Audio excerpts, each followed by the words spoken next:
olá, boa noite, sejam todos muito bem-vindos, muito bem-vindas ao canal do Instituto Reconvexo. Meu nome é Fernanda Lloyd, eu sou jornalista voluntária do Instituto e afetada pela neuropatia óptica de Leber desde 2019.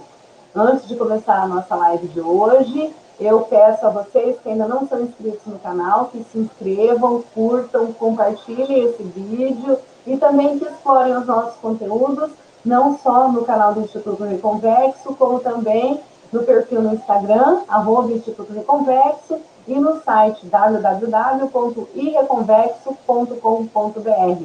O nosso entrevistado de hoje, no nosso quadro de Lyon para Lyon, é o senhor Augileno Alves Boa Sorte, ele que é de Caetité, na Bahia. O seu Augileno, ele faz parte do nosso grupo de WhatsApp e é uma das pessoas com mais tempo de afetação pela Leber, já faz 35 anos. Seu Augileno, boa noite, gratidão pelo senhor ter aceito o nosso convite de compartilhar um pouco da sua história conosco. Boa noite, Fernanda. Para mim é uma honra participar dessa live. Boa noite, Valéria. Boa noite, Mário. Cleito. Não vou citar mais nomes para mim não pecar, não deixar as outras pessoas sem falar. E boa noite à família Lon, que para mim é uma honra participar dessa nobre família.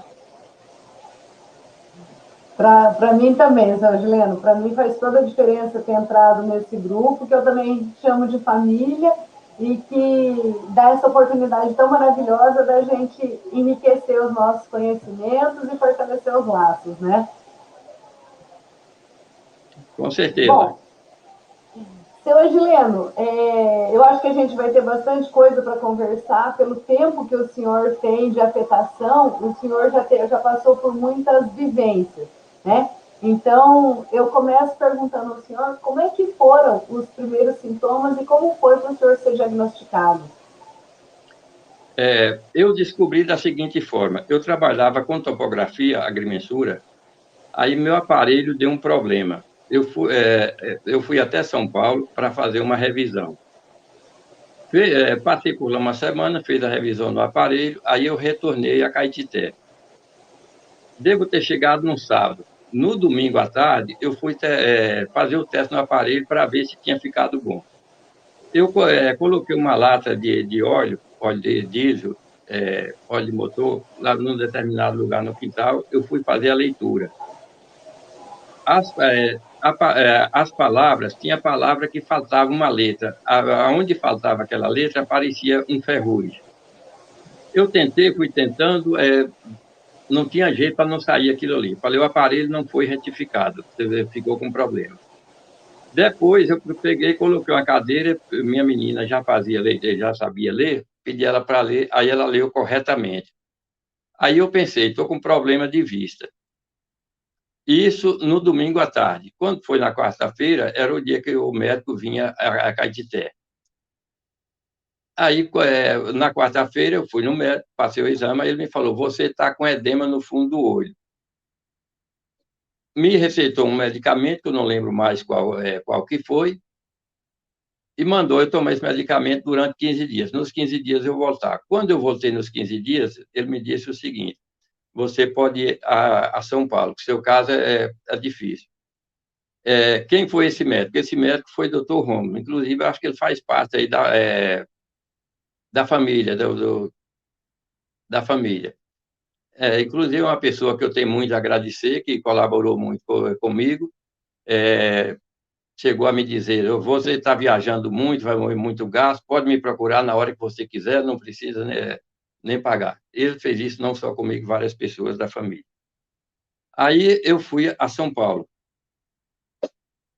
A São Paulo, aí eu fui para a Santa Casa de Misericórdia, que foi onde meus irmãos tinham feito um tratamento lá também na época, há 15 anos passados. Só que, quando eu fui fazer os exames, no departamento de oftalmologia, examinaram, aí falaram, você vai para o departamento de neurologia. Eu não sei se tinha neurooftalmo naquela época. Sei que só se falava em neurologia. tanto examinou a equipe da oftalmologia, eu passei por vários médicos e vários exames, aí chegou na neurologia, fez os exames também, aí perguntando, como já tinha passado meus irmãos, aí eles disseram o seguinte: olha, seu caso é atrofia do nervo óptico, não tem jeito. Só que a esperança que você tem é que você não vai ficar cego total.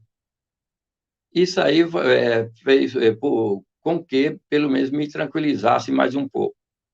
E também não deu mais seguimento, não fez mais nada, não se falou em leve, eu também não pensava em leve, e nem também pensava em diagnóstico. Aí eu voltei a Caetité. Não sei se eu fiquei 2 meses, 3, ou deve ter sido em torno de 3 meses. Não estando satisfeito, voltei a São Paulo. Aí eu fui para o HC. Passei no médico, Dr. Mário Luiz, não me esqueço quem foi o nome, me fez uns exames, aí foi marcar para voltar. Quando eu fui marcar o exame, marcou para 3 ou 4 meses depois. Aí o que eu fiz? Pedi o endereço dele, do consultório dele, e aí fui fazer particular no consultório. Aí examinou, fez campimetria, o aparelho que fazia campimetria na época parecia um orelhão, totalmente diferente de hoje. Aí fez os exames, aí ele me falou: seu caso é doença de Leber. Por que Leber? Porque foi um médico italiano que descobriu essa doença. Mas não tem jeito, não tem recurso, e aí você pode voltar. Aí eu voltando, chegando na casa do meu irmão morava em São Paulo nessa época, aí lá a gente conversando, aí surgiu a indicação do Instituto Hilton Rocha em Belo Horizonte. Eu não tinha dinheiro, aí ele me emprestou um dinheiro, marquei a consulta em Belo Horizonte com o doutor Ricardo Rocha, que era filho do Hilton Rocha. Aí, chegando em Belo Horizonte, fez a consulta, o exame. Aí ele me encaminhou para um outro médico, doutor Marco Aurélio Lana. Esse era neuro-oftalmo, mas também não me falaram que era neuro, e eu também, com a falta de experiência, falta de conhecimento, também não. Só sei que era um médico diferente, para mim estava bom. Aí fiquei por lá uma semana fazendo os exames. Aí depois que ele fez os exames, aí ele falou: seu caso é doença de Leber, mas também não tem jeito. Também disse a mesma coisa: você não vai ficar cego total, que essa doença não fica cego total. Aí o que eu fiz? Voltei para cá, para Caetité, onde ele me fez uns exames que me maltratou muito, muitas dores de cabeça. Eu deitava, sarava a dor de cabeça. Levantava, a dor de cabeça voltava. No hotel, eu tinha que levar comida para o quarto, para comer deitado. Aí, no dia seguinte, aí eu fui para a rodoviária, para comprar passagem. Chegar na rodoviária, deitei umas 2, 3 vezes no caminho. Aí, chegando lá, fui comprar a passagem. Quando eu chego no guichê, que vou procurar se tinha passagem para o lugar, para o meu destino, a pessoa batia no vidro. Procurei a segunda vez, a terceira. Na terceira, eu falei: olha, você devia atender com um pouquinho mais de educação, porque é a pessoa que está procurando, se ele está repetindo 2, 3 vezes, ou ele não sabe ler, ou é cego. Aí depois me atendeu, vendeu a passagem, eu dei sorte que deu lá 2 cadeiras vazias, aí deu para mim ficar semi-deitado, aí consegui chegar. Chegando em Caetité, aí não tinha mais nada a se fazer. Aí eu parei alguns anos, passando só no oculista, quando sentir alguma coisa, ou inflamação, ou alguma coisa no olho, nos olhos.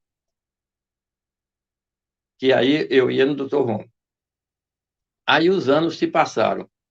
Minhas filhas foram estudar em Montes Claros. Eu tinha que ir acompanhar, aí eu fiquei lá acompanhando.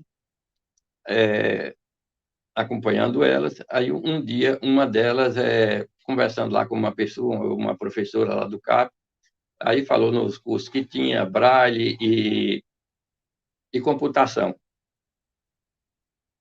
Aí eu consegui fazer uma matrícula no Braille e computação. A professora Alcione e a professora Cida, que essa professora Cida era completamente cega.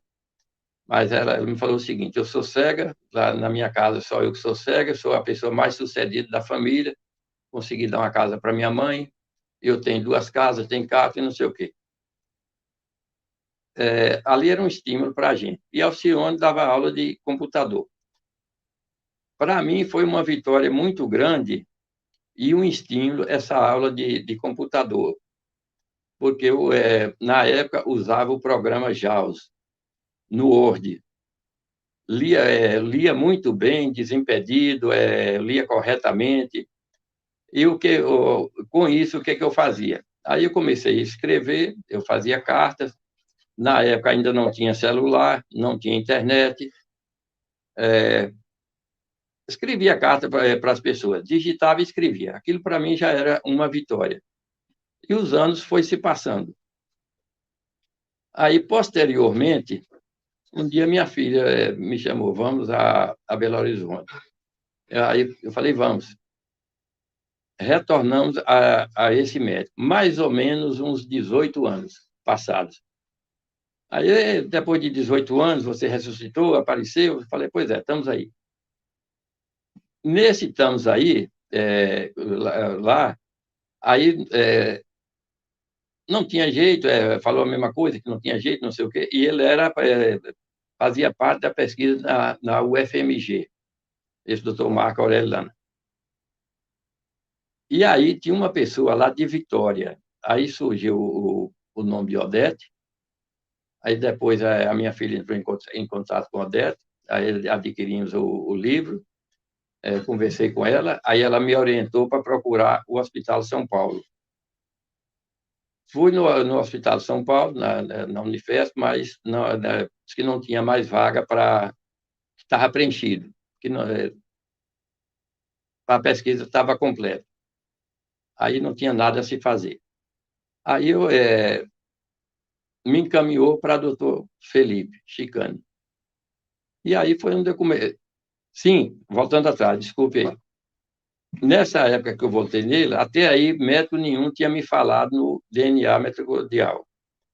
Aí, nessa época, ele falou, me recomendou e falou, aí fez o pedido, eu fiz. Isso foi em agosto de 2009. Foi quando foi feito o meu DNA. Aí deu a 11778. Aí, passado isso aí, foi onde eu fui para a Unifesp, não deu certo, aí comecei com o doutor Chicano, onde eu agradeço muito ao Odete, que colaborou muito comigo, me indicando nisso aí. Ficamos correspondendo sempre, eu ligando para ela, às vezes ela ligava para mim, me indicava muito tipo de celular, como é que diz, lupa, esse tipo de coisa. Só que eu achava que lupa para mim não servia, ou não adiantava, ou não ajudava muito, porque o computador falava, como o computador falava, o programa JAWS era muito bom, eu não interessava pelas outras coisas. E aí foi se passando e fomos seguindo. E aí, como é que diz? Os anos foram passando, uns anos depois, sim, aí eu volto a Caetité de novo, fico por lá, e aí fiquei mais uns tempos. Só que eu nunca parei. Era São Paulo, Caetité, São Paulo, foi várias vezes, não tinha trégua, não tinha descanso.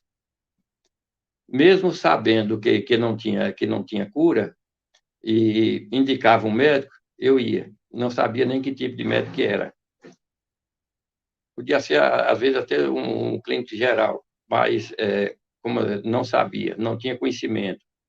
E também não se falava muito em diagnóstico. Aí eu fiquei nessa luta, nessa batalha, muito tempo. E por aí foi indo. Aí até chegou onde chegou. Aí, por volta não sei se foi 2010, 2011, aí eu comecei a fazer os tratamentos com Chicane. Aí foi onde ele pediu a campimetria, OCT, eu fiz com ele, acho que uma meia dúzia, uns 6 exames de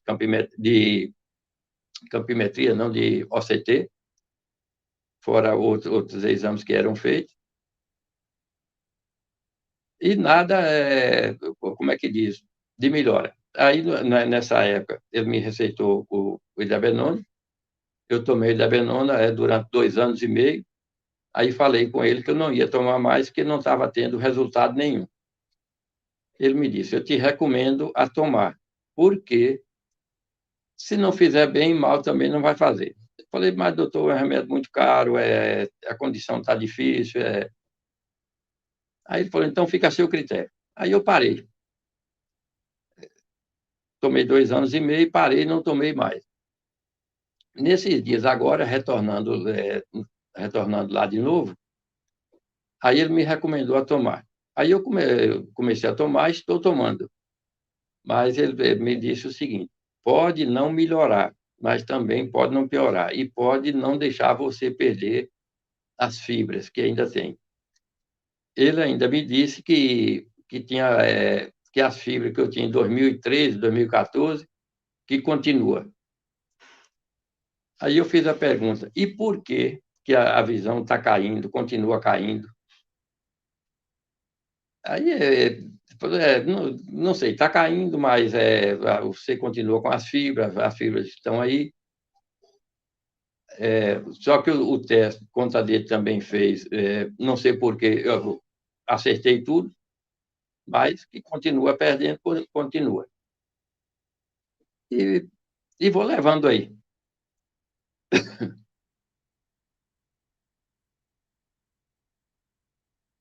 Até chegar ao diagnóstico. Foram cerca de 18 anos, né, seu Adileno?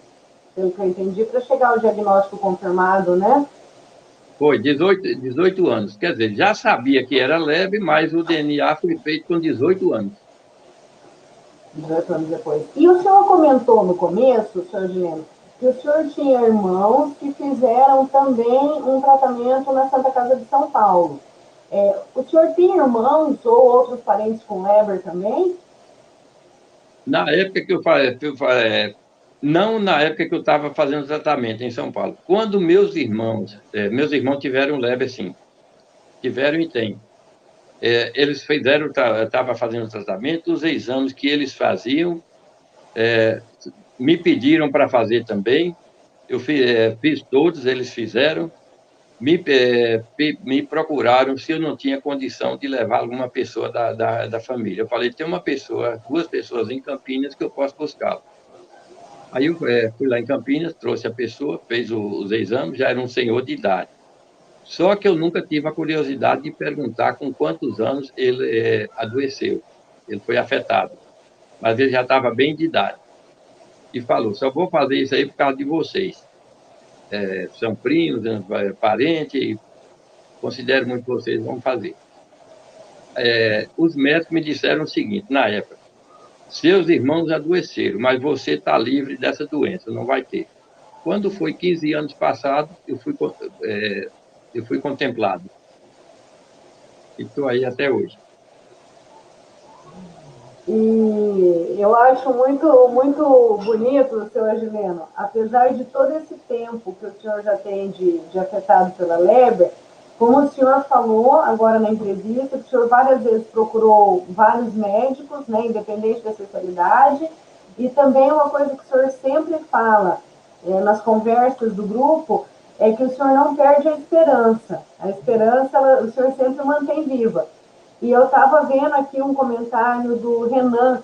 As pessoas vão deixando os comentários, então às vezes eu vou lendo aqui com a lupa, e eu vi um comentário do Renan, senhor Edileno, falando que o senhor é o patriarca do grupo, e que só a voz do senhor já traz paz.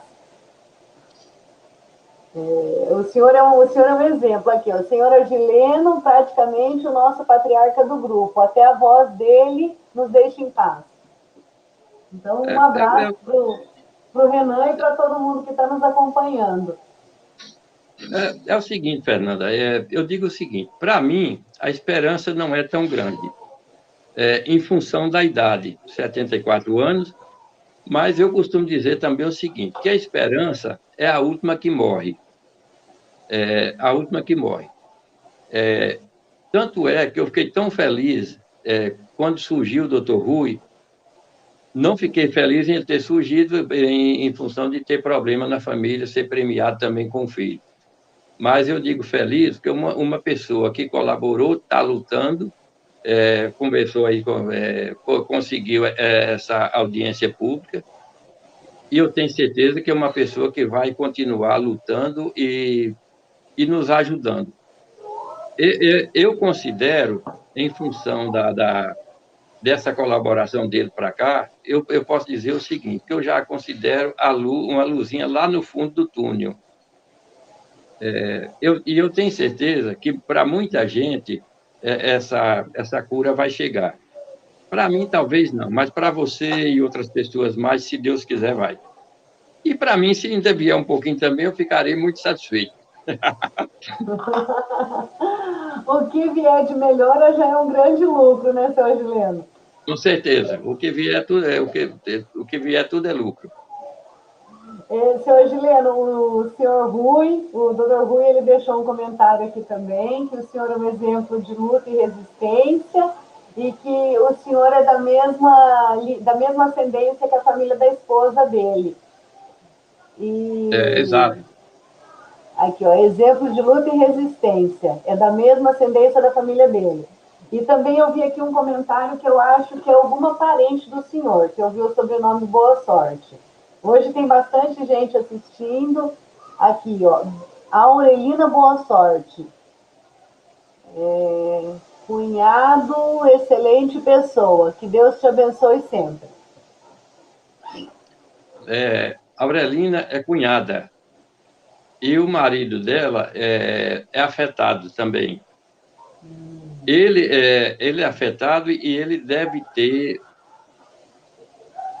mais de 40 anos que foi afetado.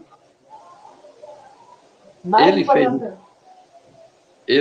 na época, ele fez um tratamento onde houve médico que chegou a dizer que ele tinha glaucoma. E aí eu contrariei, falei, não, seu caso não é glaucoma é doença leve, porque como está no nervo óptico também, os médicos discordam e acham que é o glaucoma. Tanto é que ele não tomou medicamento e ele continua, sem perder toda a visão. Inclusive, ele enxerga um pouco melhor do que eu. E é meu parceiro aqui de São Paulo. Quando eu estou aqui em São Paulo, andamos sempre juntos, passeando ou fazendo alguma coisa, estamos sempre juntos. O senhor, seu Agileno, é um exemplo, porque além dessa questão da esperança, a sabedoria que o senhor transmite a todos nós nas conversas, o senhor não para, o senhor sempre deixou claro que, mesmo que a neuropatia tenha chego, que tenha feito um estrago considerável na visão, o senhor nunca deixou de fazer as suas atividades. Né? Não, Eu não. gostaria que o senhor eu gostaria que o senhor falasse um pouco, o Rui não, o doutor Rui, aí o Cristiano também deixou um abraço aqui para o senhor, seu Agileno. A dona Beth Obrigado. também já entrou, já deu boa noite, a Valéria também. Tem bastante gente cumprimentando o senhor.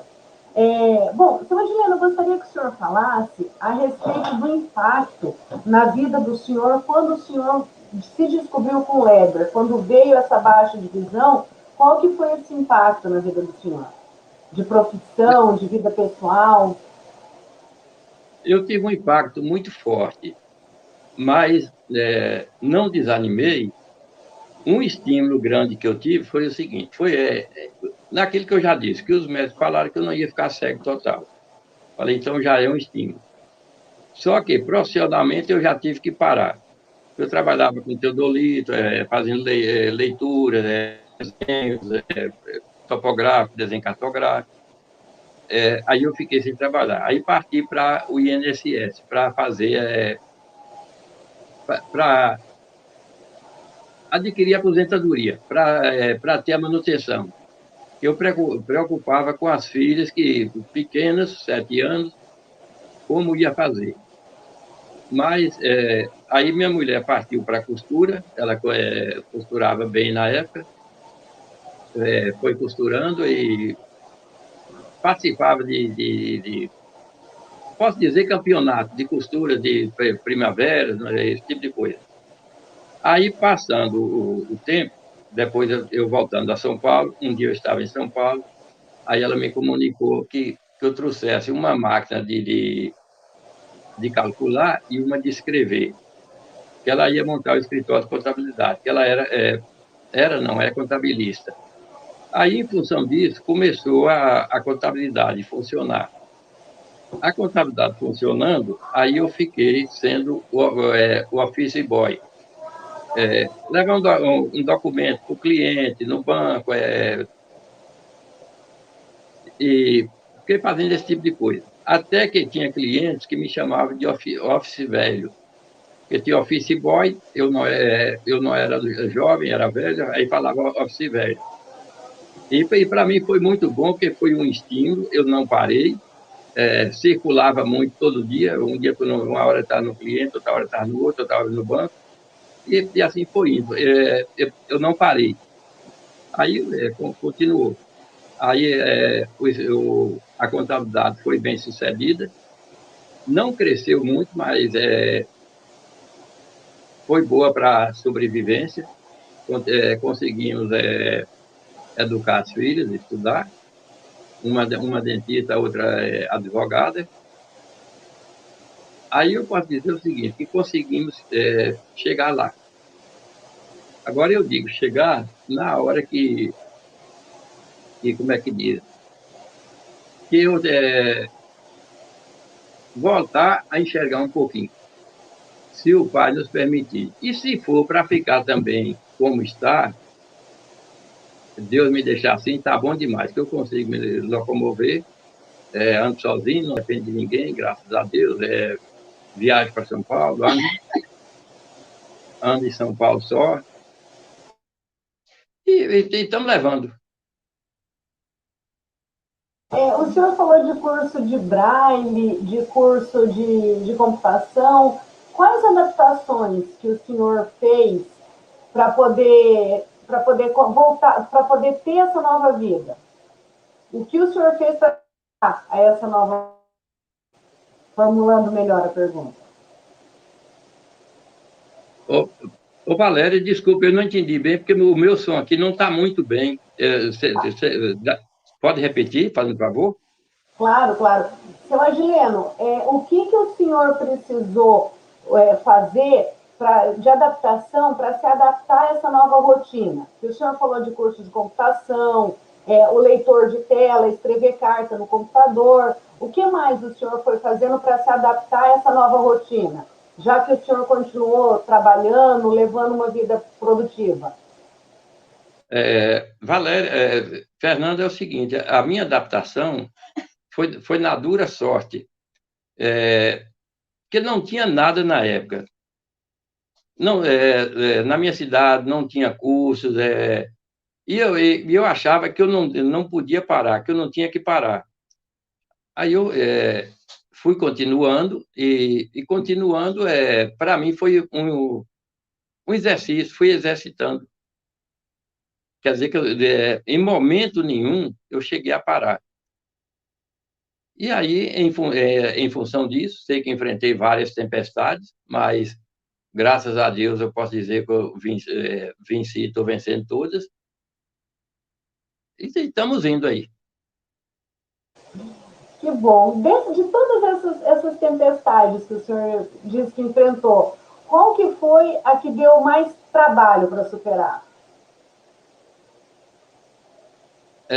A que deu mais trabalho para superar? Isso. Eu considero que praticamente todas foram iguais, porque nunca desanimei, nunca baixei a cabeça, E aí foi continuando, o que viesse eu enfrentava.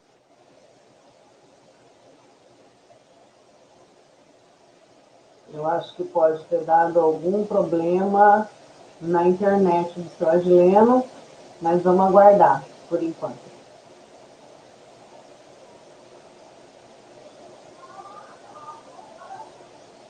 Logo ele deve retornar para a gente continuar esse bate-papo. Tem bastante gente assistindo. O seu Agileno coloca as coisas com bastante leveza, né? Se para quem está hoje afetado pela neuropatia já é uma situação complicada, que toda a rede de apoio faz a diferença, naquela época era muito mais difícil, com toda certeza. Então, assim, a gente fala tanto que o seu Agileno ele é um exemplo de superação por essa forma como ele passa as coisas, né? Foi superando tanta coisa ali por ele mesmo, né? Com menos ajuda de tecnologia e dessa disseminação da informação, e mesmo assim não parou, né? Com 74 anos, ele é de Caetité, está em São Paulo, e como ele mesmo falou, ele não para, ele anda, ele vai, ele se vira. Isso é um baita exemplo para todas as pessoas, principalmente para nós que temos a deficiência visual e que às vezes uma ida no mercado pode se tornar desafiadora em muitos momentos. Exatamente, Fernanda. Estou aqui admirando suas palavras. Boa noite, pessoal. Valéria Silvestre na área. Estamos restabelecendo com o seu Agileno. Seu Agileno foi uma escolha de final de ano muito, muito pontual, exatamente por esse perfil que ele tem, que é o perfil de ser esperançoso, né, Fernanda? Nos bastidores, na curadoria das lives, nós estamos sempre conversando sobre o perfil das pessoas que nós trazemos, porque a intenção desse quadro é que pessoas que são afetadas, Leon, possam falar das suas dores, sim, mas possam mostrar para quem está tendo diagnóstico nesse momento que há superação, que a vida continua, né? Nós temos a Fernanda, que é um grande exemplo também, outra pessoa escolhida de uma forma muito carinhosa. Quando a Fernanda entrou no grupo e colocando as suas histórias com 2 crianças pequenas, recém-formada em jornalismo, e nós vimos a potência que essa mulher é. Nós temos que mostrar quem é Fernanda, quem é seu Agileno, quem é Alexandre Brown, quem é Cristiano, quem é Paula, Simone, e todas as pessoas que estão no grupo de Lyon para Lyon, que geram aí o nome desse programa, mostrar para quem está sendo acometido nesse momento por essa doença, que é essa mutação genética, que merece toda a nossa atenção, que a vida não precisa parar por causa disso, que há esperança sim para continuar.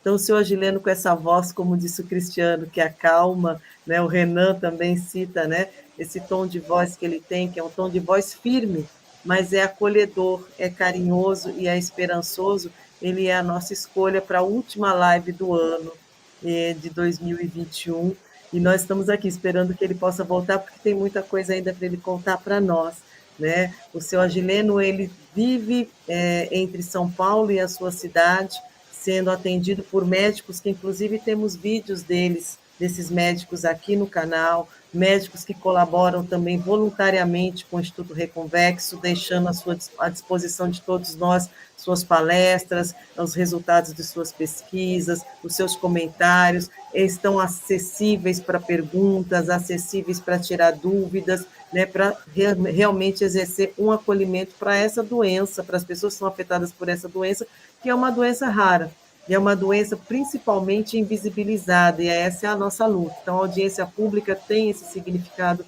extremamente forte, né, de trazer à luz do Poder Legislativo, de registrar nos anais administrativos públicos do país que essa doença existe, que são milhares de pessoas que estão subnotificadas, que precisa de um atendimento, que precisa de um plano nacional de atendimento à pessoa afetada, Lyon, e esse é um grande trabalho que nós fazemos aqui.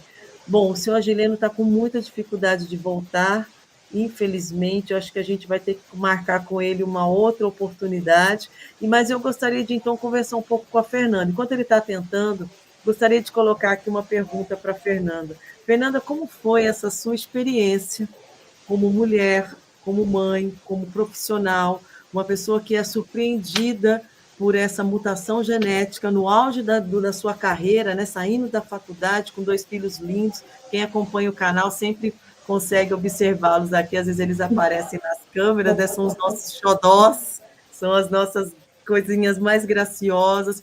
Como foi para você participar desse quadro, né, esse quadro que para o Instituto Reconvexo é muito querido, né? Mas gostaríamos das suas observações sobre como foi entrevistar essas pessoas, qual foi o significado desses ensinamentos todos trocados, e aí nessas entrevistas que você realizou. Compartilha conosco sua percepção, querido.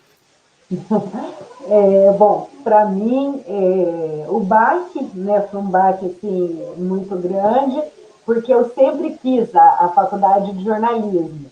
Então, assim, eu depois de quase 10 anos trabalhando como jornalista, eu consegui fazer a faculdade de jornalismo específica. E quando eu dei uma pausa, né, saí da área, fui voltar para a área, aconteceu, né, a leda. Mas nada acontece por acaso, eu fiquei extremamente desnorteada, mas pesquisando na internet eu achei esse grupo do WhatsApp que a gente sempre comenta, que tem pessoas afetadas do Brasil inteiro, e foi nesse grupo que eu consegui ver novas possibilidades, sabe, Valéria? Ver outras possibilidades. O Cristiano ajudou muito, o Cleiton. A esperança veio com o seu Agileno. Eu não vou citar nome, assim, eu citei alguns nomes pontuais, porque são aquelas pessoas assim que deram algumas dicas do que ficou. Mas todas as pessoas do grupo, sem exceção, cada pessoa que deixa uma mensagem no grupo é muito importante. Mesmo aquelas pessoas que a gente troca um pouquinho de ideia, já é muito importante. Mas o seu Argelino, assim, ele teve um papel assim, muito, muito pontual, muito importante também.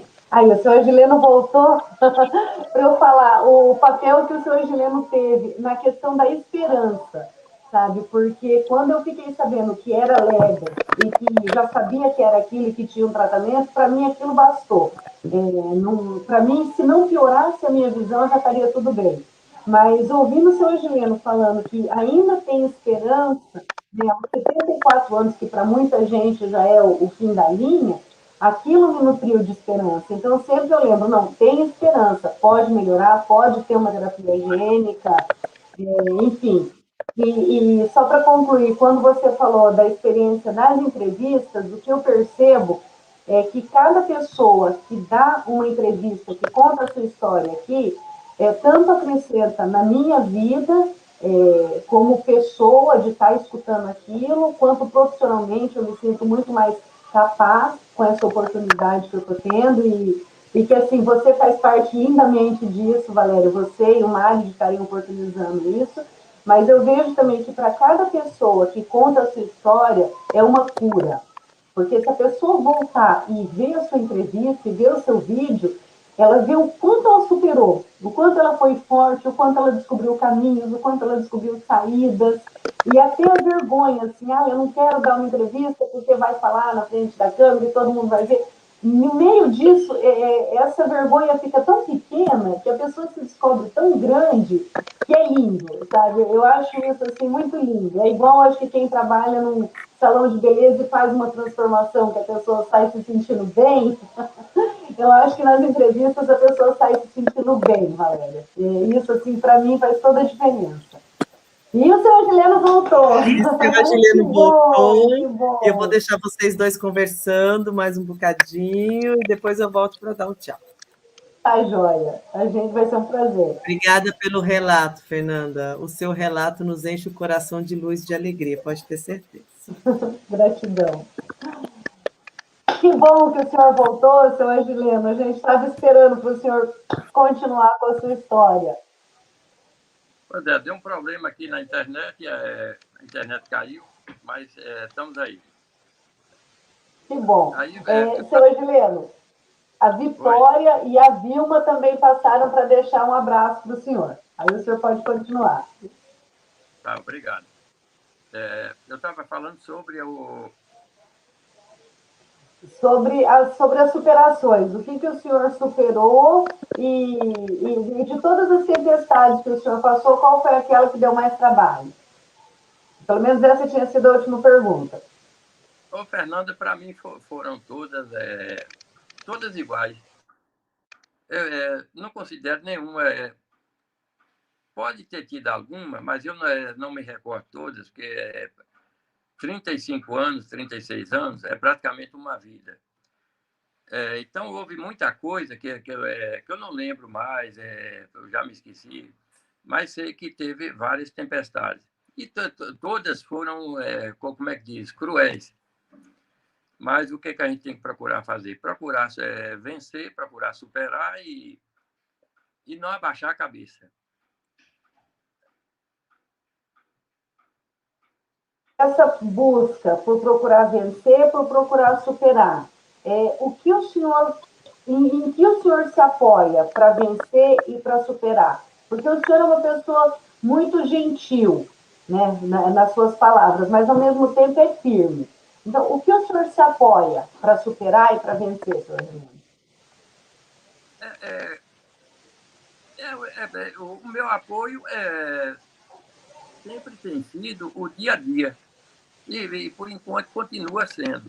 E também a família sempre me apoiou, sempre me deu suporte, tanto a mulher como as filhas, todas elas sempre estão do meu lado. Sempre estiveram e sempre estão do meu lado. Esse apoio que a gente sempre fala, que é muito importante no grupo e da família também, né? Seu Angelino, como tem outras pessoas com a Leber na família do senhor, quando veio o diagnóstico, é, foi uma chance, foi um suporte melhor nesse apoio mútuo de todos os familiares? Isso trouxe um certo alívio, uma certa esperança para a família inteira, para quem é afetado? Fernanda, eu fui um dos últimos, praticamente. Isso dos irmãos. Os irmãos, uns foram primeiro do que eu praticamente fui o último. Então, como eu fui um dos últimos, eu já vi a situação dos outros, já vinha acompanhando. Então, em função disso, eu tive mais firmeza, mais segurança, mais via que eles, nenhum deles ficaram cegos, então eu não tinha essa perspectiva nem esse pensamento de chegar à cegueira total. Como da família tem várias pessoas, a não ser os irmãos, várias pessoas. Nenhum ficou cego total, do meu conhecimento. Houve pessoas com 75 anos, teve um irmão de minha mãe, por exemplo, que foi afetado com 75 anos, já faleceu há mais ou menos uns 2 anos, mas cego total ninguém ficou. Então, em função disso, não deixa de não ser uma segurança, uma firmeza, uma tranquilidade para as pessoas. E muita gente da região ou da família não fizeram o DNA, uma boa parte. Porque, na época, quando se passava no médico, o médico já dizia logo o que era, como já acompanhava. Tinha o doutor Romulo, que acompanhou muito aí a família. Foi quem mais me acompanhou, que eu tenho muito a agradecer. Então, como já dava o diagnóstico, muita gente dizia, estou cego, não tem jeito mesmo, é que tá. Também não procurava mais recursos. Eu posso dizer que eu sou um dos que procura recurso até hoje, que ainda vou atrás de médico, não parei. O quanto os outros desanimaram. Mas vamos aí. Eu queria falar uma coisinha. Fica uma coisa, às vezes, de diante para trás, mas conforme eu vou lembrando, eu queria falar o seguinte. Meus bisavós maternos tiveram, o casal teve 10 filhos, 6 mulheres e 4 homens. As mulheres, nenhuma foi afetada. Dos 4 homens, um foi afetado. Me parece, eu não tenho muita certeza, que eu já conheci ele de idade, conhecia também fazendo tratamento em São Paulo, também na Santa Casa, que era um tio da minha mãe, por volta de 60 a 70 anos, mais ou menos. Não passou para ninguém da família. A família dele é muito grande, filhos, netos, bisnetos, não, até agora não passou para ninguém. O quanto as 6 mulheres, todas passaram para filhos, netos, bisnetos. Um exemplo, a mãe de minha mãe não teve. Minha mãe também não teve, mas só que minha mãe já passou para 6 filhos e um neto. E assim é a situação. Então, diz que para no homem. Como está provado que para no caso desse homem lá, do casal que teve os 10 filhos, mas houve outros homens que passou. Mas um exemplo, casou primo com primo. Então, a mãe de cada um deles era transmissora. Então, se o homem parava nele, mas a mulher continua, então continuou a transmissão. Mas não que foi do homem. A mulher que foi transmitindo, que foi levando para frente.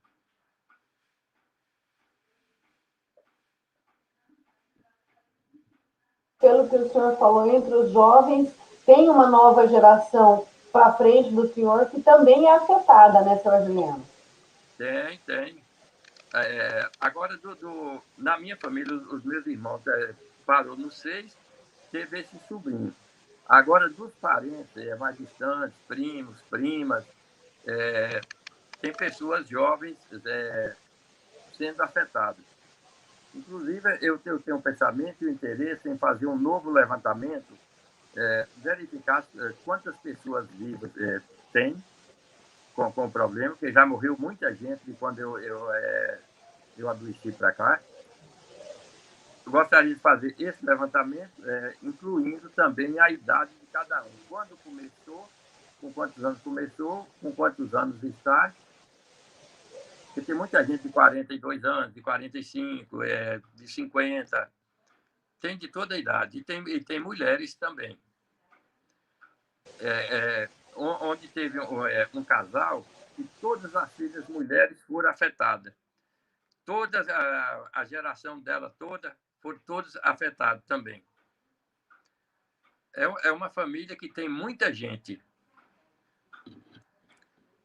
Muita gente e várias mulheres também, né, seu Juliano? Várias mulheres, né, que ainda é mais difícil do que os homens, né? Várias mulheres. São várias as que tem. E quando o senhor chegou é que o senhor já fez o tratamento na Unifesp já faz um tempo, né? Mas nenhum médico, seu Juliano, nunca teve a curiosidade de iniciar uma pesquisa dessa, como o senhor falou, de fazer um cruzamento de dados, para ver a questão de quantas pessoas no Brasil, porque a família da Dona Beth é uma família que foi feita essa pesquisa, é uma família que tem muitos membros. Mas a família do senhor, pelo que o senhor está falando, também tem bastante membros. Nenhum médico nunca teve interesse de iniciar uma pesquisa, fazer um levantamento? O único médico que falou uma vez que teve um interesse, disse que para ir na região, foi o doutor Chicane, quando eu iniciei o tratamento com ele. Só que, do jeito que ele falou, era muito difícil, porque a gente tinha que arrumar transporte, consultório lá para como é que diz, para o atendimento do pessoal. Aí, no final da história, não teve condição. Desculpa. Esse é uma grande luta. A audiência pública já foi um grande marco na luta do Instituto Reconvexo, principalmente nesse sentido, né, seu Eugênio? Porque o diagnóstico é difícil. Um levantamento das pessoas também é uma coisa muito mais difícil e muito mais cara. Por isso é importante que hajam pesquisas e que tenham verbas disponíveis dos institutos de pesquisa, do governo federal destinado à pesquisa, para que seja feito esse levantamento, né, seu Adilene?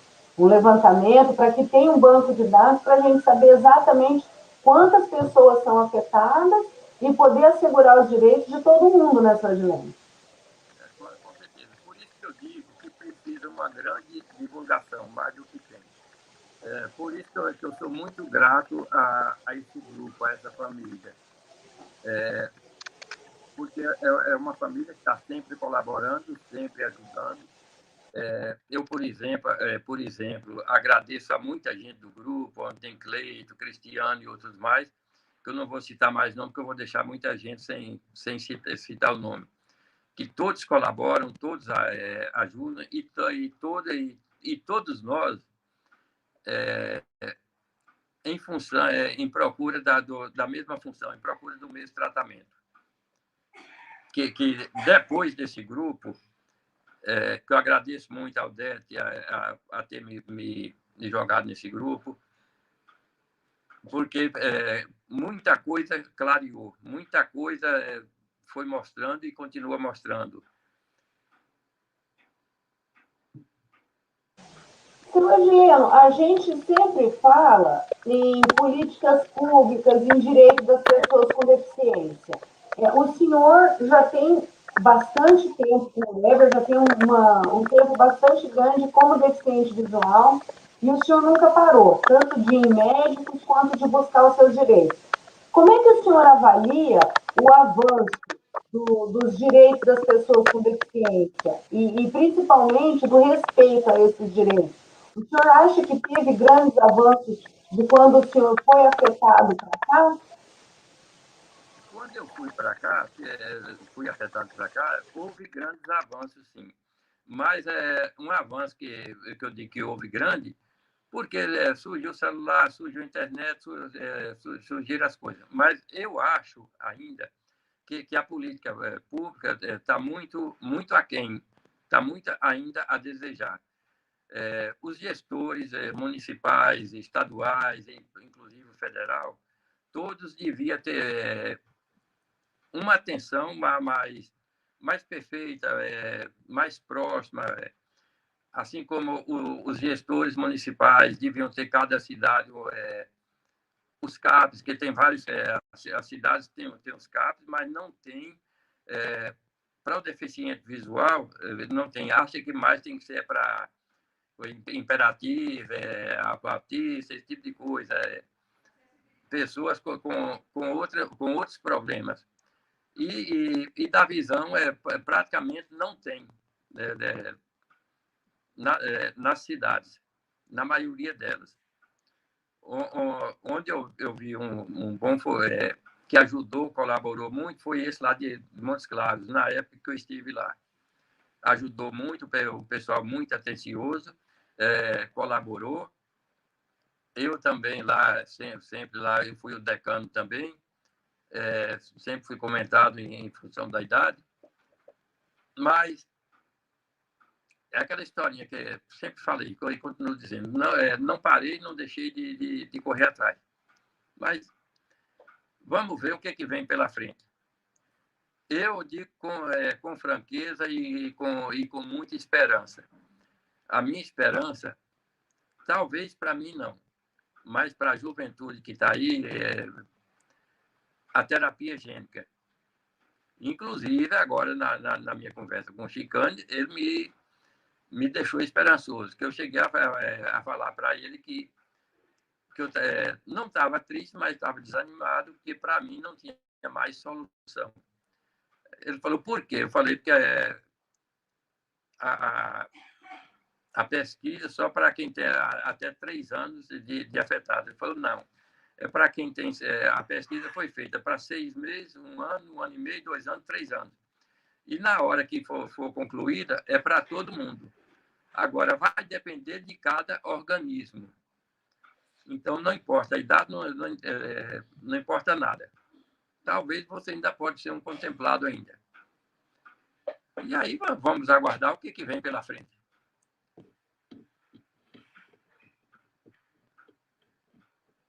Da conversa, eu gostaria que o senhor falasse um pouco a respeito da importância do apoio. Sempre a gente frisa bastante aqui, tanto as políticas públicas, para que cada pessoa dê a sua opinião do que falta nesse sentido, ou também que elogie, né, porque nem tudo é falho, tem lugares que funciona melhor e tem lugares que não. Mas, enfim, eu gostaria que o senhor falasse do apoio. A gente sempre frisa a importância do apoio na vida de uma pessoa que é acometida pela deficiência visual. Então, eu gostaria que o senhor finalizasse falando da importância desse apoio e o que as pessoas que estão afetadas, quem está em volta, o que pode fazer para contribuir para que essa pessoa se saia melhor, para que essa pessoa se levante. Porque é um baque muito grande, né? Quando a gente perde a visão, quando vive essa situação. Então, qual que é a importância do apoio? O que as outras pessoas podem fazer para que esse levante seja mais rápido? Fernanda, é o seguinte, o apoio é muito bom e é muito importante, porque é mais uma firmeza para a pessoa que está com problema. Cada um deles que tem o apoio, ele se sente amparado, se sente apoiado em alguma pessoa. Não está, não tá, como diz, não está aí, não está sozinho, tá percebendo que tem alguém do lado dando uma força, dando um apoio, dando todo suporte. Então, isso aí é muito bom, não só para mim, para todas as pessoas que eu vi, que eu vejo, que eu conheço, todas se sentem bem com isso. E quando uma pessoa está com uma dificuldade que outra chega apoiando, dando uma ajuda, é uma sensação de alívio para aquela pessoa. Aquela que eu digo, eu e outros mais da família que eu tenho visto que tem a deficiência. Bom, eu quero frisar aqui também a fala da Fabiola Vasques. Ela fez um comentário falando da importância de fazer um levantamento genético. Ela coloca aqui, ó, importante fazer esse mapeamento de afetados, porque o que se diz são que a maioria são homens, mas estamos vendo muitas mulheres afetadas. Então, essa realmente é uma das nossas lutas, é o diagnóstico e o mapeamento, porque tem muita gente que está sem diagnóstico, ou porque realmente não teve acesso, ou porque às vezes não tem interesse, né? Porque acha que aqui já não tem mais importância fazer. Então, fica aí o comentário da Fabiola e o nosso apoio nesse sentido, de que realmente precisa ser feito o diagnóstico para que a gente, pelo menos, saiba o que está acontecendo. Né? A gente, quando eu digo as pessoas que estão com algum problema visual. Seu Agileno, eu agradeço a participação do senhor. Eu espero que a gente volte a conversar no ano que vem. Ano que vem tem mais entrevistas com pessoas afetadas, com especialistas, com familiares.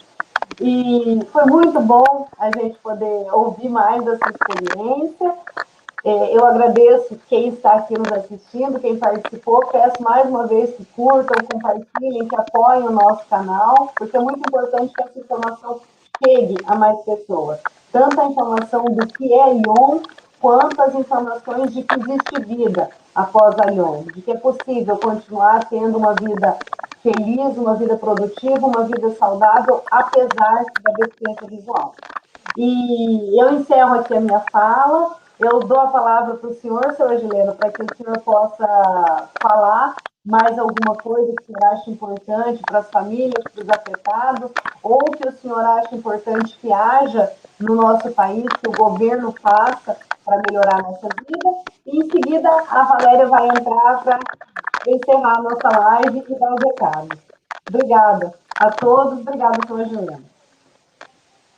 Fernando, é o seguinte, precisa do apoio do governo, que as pessoas não têm como.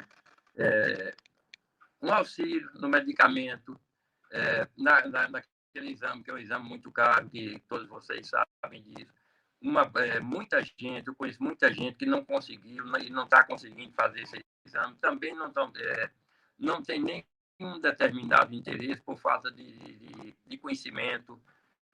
Eles acham que o médico passou no médico, o médico falou que a Leber já está diagnosticado, já está correto. Na realidade, não é bem isso. Mas se eles não têm o apoio governamental, então fica muito difícil para eles nesse sentido. Não digo só o governo federal, tinha que ter o municipal, o estadual e o federal. Todo mundo colaborar e procurar ajudar, porque a dificuldade das pessoas afetadas com essa doença não é fácil, é muito difícil, e as pessoas não têm a quem recorrer. Eu digo isso porque eu passo por isso direto, às vezes você passa no médico, como eu falei, o caso da Unifesp, eu nunca tive a sorte de ser recebido na Unifesp, fiz exames lá encaminhado pela Santa Casa, mas a Unifesp sempre me recusou, disse que não tinha mais vaga para pesquisa, não tinha condição, e por aí foi ficando. Isso desanima muita gente, baixa o astral. Mas, com tudo isso, eu procurei não abaixar e fui tentando ir para frente. E estou aí. E aí, já é para... É isso mesmo, Sr. Agileno. Sr. Agileno, eu quero agradecer em nome do Instituto Reconvexo, todas as pessoas que são voluntárias no Instituto Reconvexo, cada um faz um pedacinho. Nós temos nos bastidores muitas pessoas afetadas Lyon, que nos orientam, que nos dão dica, que conduzem a nossa maneira, inclusive, de atuação, principalmente o Mário Vilhena, que é afetado Lyon, que é o fundador do Instituto Reconvexo, e nós estamos há 4 anos com esse trabalho. Então, eu passei aqui para agradecer o senhor por ter aceitado o nosso convite na última live do ano e deixar registrada a nossa imensa gratidão a todos e todas que participam conosco, não só no ano de 2021, mas nesses últimos 4 anos, de audiências públicas, de lives, de encontros, quando tínhamos oportunidade de fazer presencialmente, depois que passamos para o remoto, para o Instagram, que passamos para o YouTube, aqui o canal, para o Facebook. Muito obrigada em nome do Mário Vilhena, em meu nome e todas as pessoas que participam conosco no Instituto Reconvexo. Desejamos que este Natal de 2021 seja especialmente marcado por festejos repletos de paz e de harmonia. Desejamos que o ano novo que se aproxima possa nos unir ainda mais, que possamos estar ainda mais firmes na busca do cumprimento da garantia dos direitos das pessoas afetadas Lyon. Nós estamos à disposição nas redes sociais.